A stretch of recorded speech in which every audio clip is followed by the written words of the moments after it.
Hello, Mac 2.0 without his glasses on, everybody. For our audience who's just listening, you may want to watch this time.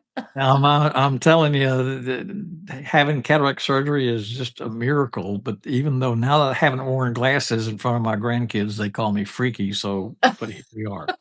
The kids, stuff they come up with. Well, I hope this Mac 2.0, looking as handsome as he does, it might help relieve some of our chronic pain for our pain listeners. Today's conversation today, Mac, let's talk about fibromyalgia because that's a big topic that you see on your audience on Reddit, isn't it? Yes, I see a lot of that, and it's such a. I remember one patient that came in, and during the interview, because she had pains not only in her head and everything else that all TMD is, but all of her body, and she told me, she says, "I'm 2 points away from being diagnosed as fibromyalgia." Huh. Not being a medical doctor, I didn't really know what that meant, but, and we are dentists, we can't be experts in fibromyalgia, but we know from experience that fibromyalgia and TMD can run together, and there's can be confusion on how it's diagnosed. Same thing with migraine and the same thing with trigeminal neuralgia. Oh, The that's so true. diagnosis. The doctor, the MD is on roller skates because he's the business model is the insurance and one patient after another and another.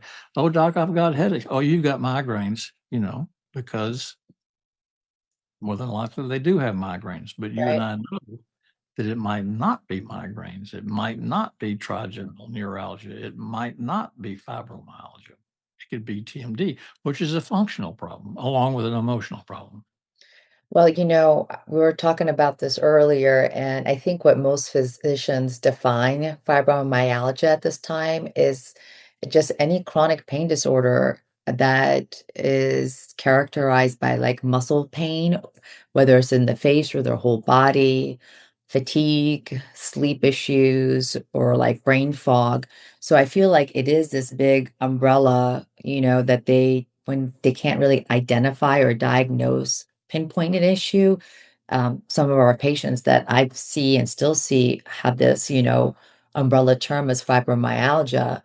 But what if fibromyalgia isn't a pain disorder at all? Like maybe it is the body's way of telling you there is some kind of mechanical dysfunction and your nervous system is screaming for help after years of poor sleep or chronic stress, inflammation, just all of the things.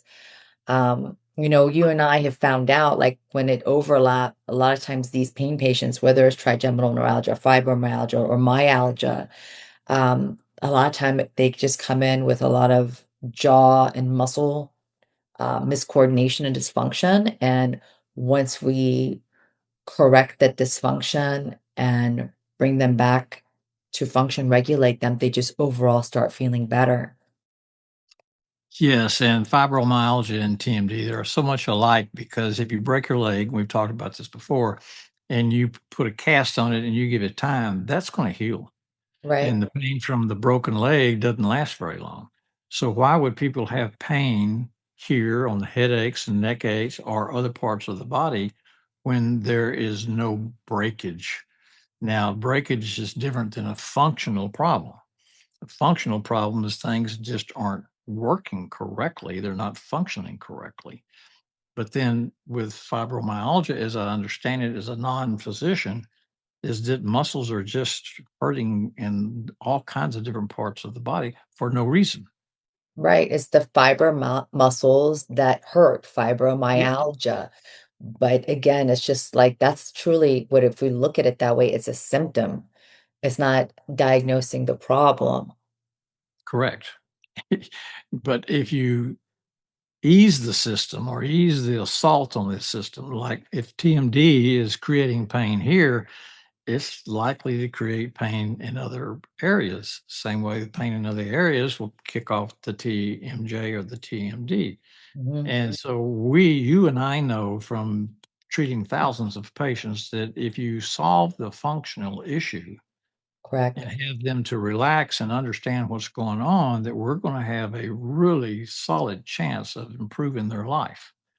Right. So, so many of our listeners, I'm sure you guys have been to many different doctors, and usually it's the neurologist that ends up treating your fibromyalgia, and it's usually done by some type of medication to suppress the neurologic feedback to the brain, meaning it numbs your brain's ability to feel that pain, to kind of give you some kind of quality of life back. But again, it's not addressing the root cause, and you're going to be married to these medications. And as you get older, you might have to have more, they might have to be modified in strength. um, so it's like, where do you begin? Because you've probably already seen a bunch of doctors and you're grateful that I hope you're feeling better, although you might feel a little bit foggy or a little bit zombie-ish, but you're feeling better. But how can you start weaning yourself off these medications to actually correct the problem? And so, when we see patients, adults like you, there's so many issues. My fibromyalgia is not just pain in the face, it's a lot. It's like all over. So where to begin is what I keep saying. So for us is like, when you come in, is to identify what was the root cause of all of this. And what we find is that if there is some type of jaw dysfunction that caused neck posturing issues that have went down the back and down to your hips and so on and so forth, and you've been constantly compensating all your life, to accommodate, situations. If we can get balance restored with how your teeth fit together, how your jaw functions, then just like it trickled down in pain, the resolution can start to trickle down. Now, we may not put all the fires out by correcting the bite with an orthotic or braces and all the ways we do it. But if we can at least have that as a starting point and get some of the quality of life back, through our treatment, then we can collaborate with other professionals, that can start working on the other systems as well, that can help with the rest of the body and get you out of pain and hopefully slowly get you off the medications that you've needed to survive. And to our listeners, the pain of fibromyalgia and TMD is real. We're not saying that you're not feeling it. Right. And and I agree with you, Pam. And the fibromyalgia patients that also I treated for TMD, they did seem to get better. They said they got better, but I would never ever say that my TMD treatment is going to help with your fibromyalgia because you just don't know. That's true. Right. But I mean, when the body starts relaxing, it's one of the most interesting things that I've learned when I started my journey in neuromuscular dentistry, which means relaxing the muscles with a orthotic, is that you would make the orthotic and adjust it, and the patient says, "That feels great. It feels Mhm. solid. It feels this." Yeah. And you have them bite down, and they close their eyes, and they nod their head like this, and a week later, they call and say, "The bite's no longer even. Mhm. Where are you hitting?" I think I'm hitting in the front." And it's just amazing that when this muscle starts relaxing, everything just starts to change, and in most instances, in people who have deficient maxillas and they've been pulling their jaw back for all these years, these muscles have muscle memory that keep trying to pull it back. But once they get balance and relief, then these muscle fibers start relaxing and relaxing, and over time, everything starts moving forward or back to wherever the original place, the best jaw-to-jaw position is. I think it's fascinating. So E muscles have memory, and I mean, a golfer, your pro golfers, they got muscle memory is this it's and baseball, I mean, it's this phenomenal what the muscles can do if you know how to control them.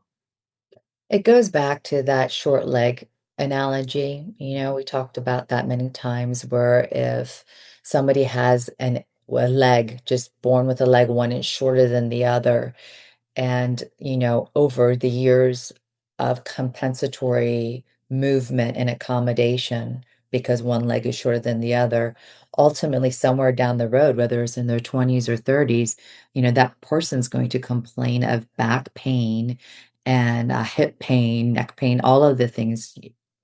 But if somebody identified and recognized that that leg is one leg is shorter than the other, and they took these precise measurements, and not just vertical. There's different degrees and planes we look at, like a roll or a pitch issue. But let's say we made an orthotic and that person wore it in the shoe to level out their hips. As that person starts to walk in those shoes, they might immediately feel like, oh, that feels good. But then when they keep walking, it might introduce different, you know, tenderness or symptoms. And like, wait, wait, wait, I don't know if this is a good, or if this is just different, until they keep walking and they're like, no, this feels right. This feels right. And then, through that treatment, you might have to get them to do some physical therapy or exercises to reverse or correct dysfunction to get them really on that path of function. And I think that's what you're talking about, right? Yes, yes, absolutely. And then you always got this mind, that comes to play. Talking about Pilates earlier, my last Pilates, my teacher said, I asked her because she's got TMD, and Okay. she said it hasn't, and I can't help her because I'm retired. And and I don't know who to send it to, but anyway, she said, "Well, last week it wasn't so bad." Mhm. I said, "Stop and think about what you just said. Why? Why wasn't it so bad?" She said, "I'm gonna have to stop and think about that." Hmm. I think it's the same way with migraines, the same way with fibromyalgia, the same way with all these things. Why would the pain come and go? That's one thing we can't explain, and we've talked about that too. We're very honest and real. We open up about all the things because we have seen people with wackadoo bites, and wackadoo bite is a clinical term. Like, I mean, like bites that are all over the place, and yet they never complain of pain. There's dysfunction, but there's just not pain associated. And when pain is not there, not most of the time people don't try to resolve a problem. Pain is like the number one driver that makes people, it pushes them to want to change that. And you sometimes just wanting better for yourself, especially when it comes to looks and appearances. But to this day, we don't know why some people get triggered and why people don't. But if there is some kind of imbalance with the jaw through somebody's life, just like that short leg analogy, that cup of tolerance is just going to fill little by little by little by little. And at some point, somewhere, some age, something snaps and it starts to overflow and you get triggered and then you start looking for help.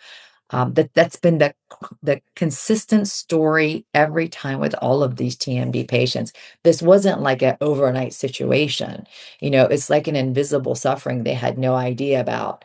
Um, but then just something ultimately triggered them. Yes, yes. So, what is your suggestion for these people? If you do have fibromyalgia, stick with your medication if it's helping. However, start asking what got me here. That's right.